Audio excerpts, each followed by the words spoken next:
The title of this presentation is Orientation and Mobility Functional Assessment, something that's very important when you begin working with new students.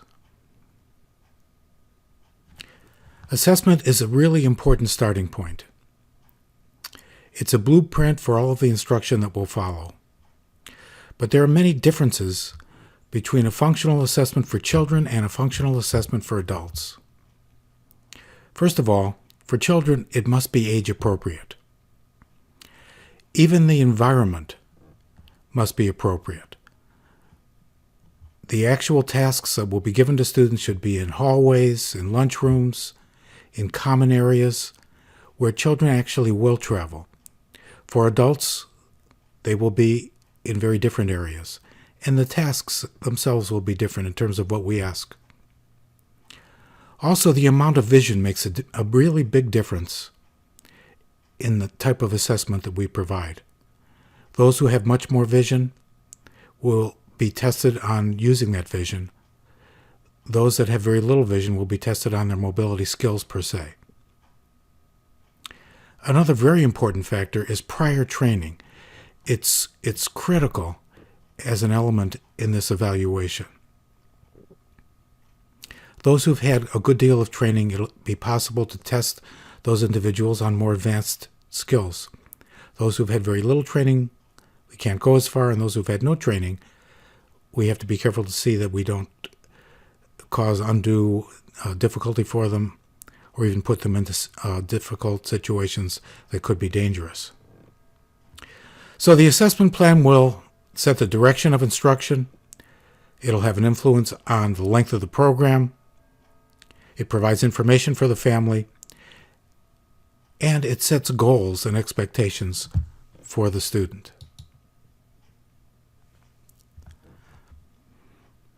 The functional evaluation is a performance-based approach. It's basically a hands-on approach where you take the person into the environment, you give them tasks, and you observe how they function. Now, you have to be ready to intervene or even to abort, depending upon their level of travel competency. It's not based upon a standardized test. It's really observation-based. And we're looking at assessment in a number of different domains. Also important to remember is that it's used for eligibility to receive services on the IEP or on the IWRP, Individual Written Rehabilitation Plan. So it's used for lesson planning, and eventually there'll even be follow-up assessments. So it is important as a means for determining eligibility for orientation and mobility services for the IEP or the IWRP. And there are many important questions that will be asked. Will the O&M instruction increase the student's safety, efficiency, or independence in movement and travel activities? That's one of the questions. Are the student's present travel skills and experiences in the home, school, and community typical for his age? In other words, is he performing the tasks that other kids are performing? And also, the quality of life issues are extremely important and can make a real difference. Will instruction in orientation and mobility increase the student's overall quality of life in areas such as self-concept, self-esteem, concept development, transition to new schools, college or work setting, access to school and or extracurricular activities, and involvement in the community? There typically is an assessment team. It is not simply the orientation and mobility specialist, although it's the O&M specialist that has the primary responsibility. But it's important to make use of others who observe the student during the day. The functional mobility evaluation takes place at the very beginning of instruction, and various members of the team can add quite a bit to it, can tell you much about how the student does during the day. But in addition to that, often in conjunction with a functional vision evaluation, there is a low vision evaluation, a functional vision evaluation itself. That'll be covered in other courses Some of you have taken that already, others will take it in an additional semester. So let's go on and discuss the content of the functional mobility evaluation. First of all, you're going to need to make up a form that covers this information so that you can document what you've discovered. And there are many different ways that can be done. Some people like to have a Likert type scale with a score of 1 to 5, going from no skill to highly skilled. Others like to make it much more simple and have maybe 3 categories. Demonstrates consistency in the skill, or is inconsistent in the skill, or has no skill in this area at all. But whatever method you determine to document the levels of performance, it's something that you'll have to build into your assessment instrument. All right, beginning the assessment, even before you actually do any hands-on work with the student that you are working with, you really have to establish rapport with that individual. Much can be learned ahead of time by interviewing the student and interviewing the student's family. Oftentimes, goals can be established during these interview times, understanding what the student would like to do, what the family feels is important for that student. Any assessment should begin with having all the proper background information that you need. Without this information, you're really not having a complete picture of the individual, and it's very, very difficult to know where to start and what the possible directions might be. So, the more you know about the student, the better will be the evaluation. You want such things as, certainly the name. What is their visual condition based upon the ophthalmological report? What clinical measures have been found based on the ophthalmological report or the low vision evaluation? Does the person use any low vision devices? Does the person use a cane? Does the person use an AMD? Are there other medical conditions of which you ought to be aware? What does the audiogram say about their hearing sensitivity? Do they use a hearing aid? Do they use a communication device or system? What's listed on their IEP or IWRP in terms of the services that are required?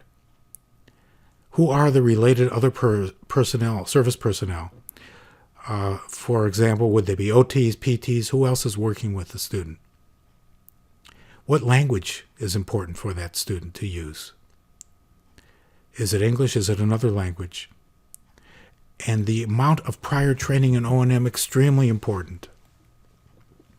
Without knowing that, you really don't know how far you can go in testing the individual. Because if they've had very little instruction, you're probably not going to be able to go too far. If they've had quite a bit, you can take them for a test of their advanced skills. If they've had no instruction at all, you may want to abort some of the more advanced areas. Psychomotor evaluation is an important area as well. You want to observe the posture of the individual. Do they exhibit hypotonia, hypertonia? Are there any deviations from normal posture? A lot of that will be covered in other courses that you have had or will be taking. You also want to watch the gait of the individual. Do they have the normal heel strike, mid-stance, push-off with each foot? What's the position of their feet? Are they splayed, close together, farther apart? What is their stride like? What abnormalities are you observing, if any? What do they do with their arms while they're walking? What positions are they in? Do they swing them? Another area that's important is how straight they walk. Taking them to an open room without obstacles and having them walk straight ahead, doing it repeatedly to find out, do they tend to veer in one direction or another? What is their stamina like? Can they walk for longer periods, or do they need to rest? And how do they do at drop-offs? Do they have sensitivity to those drop-offs? How do they manage with inclines and declines? Are they aware of them? Or lateral tilts? Some of that you may have to evaluate at a later stage. And kinesthetic memory is very important. Can they reach for the same spot each time? When they open a doorknob, do they reach right to the doorknob? Can they place their hands accurately in a position for upper hand and forearm, lower hand and forearm, etc.? Now, when somebody has reduced vision or no vision at all, hearing becomes extremely important. And so auditory skills is an area that requires a lot of attention. And there'll be a good deal of difference between young children, older children, and adults in terms of identifying what they know and what they can do. For infants and toddlers, for example, it may just be, do they turn towards a sound? Do they crawl towards a sound? For older children, it may be much more sophisticated, and for adults, even more sophisticated. Do they localize sounds? Can they point towards where they are coming from? Do they walk towards those sounds? Can they trace sounds that are going by alongside of them, such as cars or people walking? Can they use echolocation or echodetection indoors? In other words, to avoid walls, to find openings, to make turns in hallways. How sophisticated is their travel? So all of this is extremely important. There are many other sound tests and tasks that can be evaluated. Sound shadow is one of them. Alignment with traffic sounds is another. So all of those things need to be documented. Now, in addition to that, there are other sensory areas that are important. Proprioception, we've already mentioned, placing your hands in the appropriate position. That'll be important for the cane. It's important for upper hand and forearm, etc. Touch sensitivity. Are they able to touch something and identify what it is? Tactually, can they tell different textures? Some children are tactily defensive. That's something that really needs to be noted. And can they identify objects by touching them? Quickly, can they determine the shape and what those objects are? Can they also tell textures underneath not only their hand but under their feet or through the cane? All of these things become extremely important as you're beginning to assess your student. Then we get into the area of concept development. And concept development, without it, students won't be well-oriented, won't be able to travel at all. And once again, this is something that will vary greatly depending upon the age of the student. It's an area that can be very time-consuming, but it's an area of great importance. So the area of body image and awareness can be tested by the Hill Concept Performance Test or the Craddy and Sams tests. And we're looking at body parts, identification of those parts, body planes, body movements, gestures and pointing, laterality, right and left, directionality, determining what's off in the direction farther out in the environment, and even another person's directional system. Then there are spatial concepts, directional concepts, right and left, positional concepts, above, below, behind, under, etc. Degrees of turning. What is a 90-degree turn? What's a 180, etc. Clock face positional concepts. What's at 3 o'clock? What's at 9 o'clock? Geographical directions, north, south, east, and west, and using those to label corners, northeast corner, southwest corner, etc. All of those spatial concepts are very important. Environmental concepts are very important. Do they understand indoor concepts? The grid pattern of hallways, how rooms are placed in those hallways, different floors and how the stairs get to those different floors or elevators, etc. The built environment, the concepts of the residential area, the front lawn, the back lawn, the tree lawn or parkway, intersecting sidewalks, parallel streets. Same goes for the business area travel and traffic lights, and of course the downtown area concepts with wider streets, busy stores, revolving doors, escalators, street furniture, all of those things, and public transportation. What is a bus like? Where is the door in relation to the tire? What is the interior of the bus like? Where does the driver sit? All of these are very important environmental concepts. And there are other important travel-related concepts.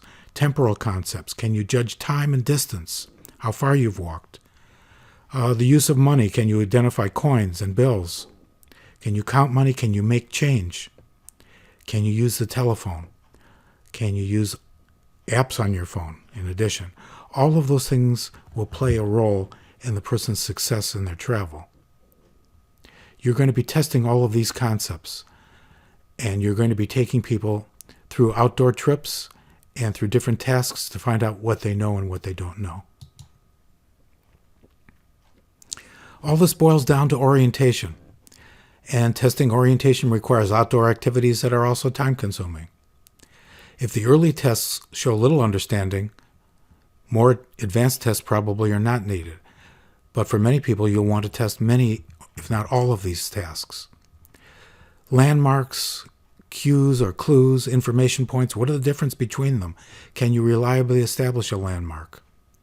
Understanding addresses, understanding numbering systems, especially outside in the environment, the street system. Can the student read maps, understand directions based upon the sun, use compass directions? Spatial updating, what happens as they walk? How does the environment change? And how does time distance estimation figure into this? And the very, very important issue of problem-solving strategies when they become disoriented. We have to compare their orientation skills both in familiar and also in unfamiliar environments. Can they follow a route? Can they plan their own route? After taking a route, can they reverse that direction? Can they come back taking an alternative route, showing an allocentric understanding of the environment? How do they recover when they're on sidewalks and they've walked up or down a driveway? What happens at a street crossing when they make an outside crossing and are in the parallel street, or an inside crossing and have walked more towards the perpendicular street? Are they able to initiate sighted assistance when they need it? And can they use a GPS system, which are becoming very important in really helping to identify specific locations that a person wants to find? All of this, of course, goes on and is side by side with the mobility skills. Much of this, again, is based upon how much prior training they've had. If they haven't had the training, they may not need to be tested. In fact, if there's little or no training, or if there's little or no vision, testing might not yield helpful results and could even be dangerous. But depending upon their level of accomplishment in the past, these are the things that will need to be tested. Human guide, trailing, upper hand and forearm,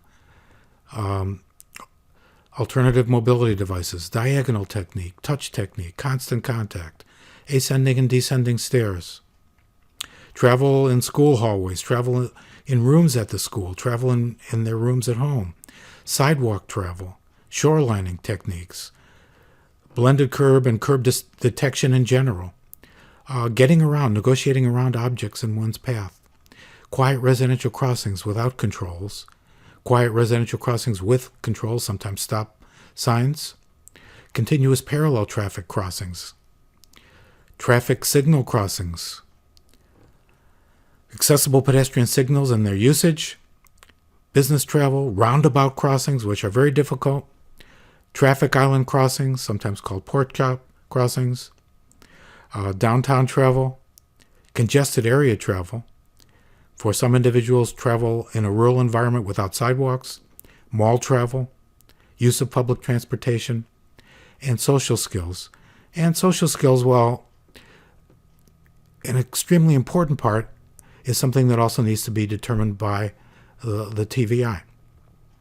But in terms of orientation and mobility, the individual is going to be sitting on the bus, sitting next to other people, talking to them, knowing what to disclose, what not to disclose.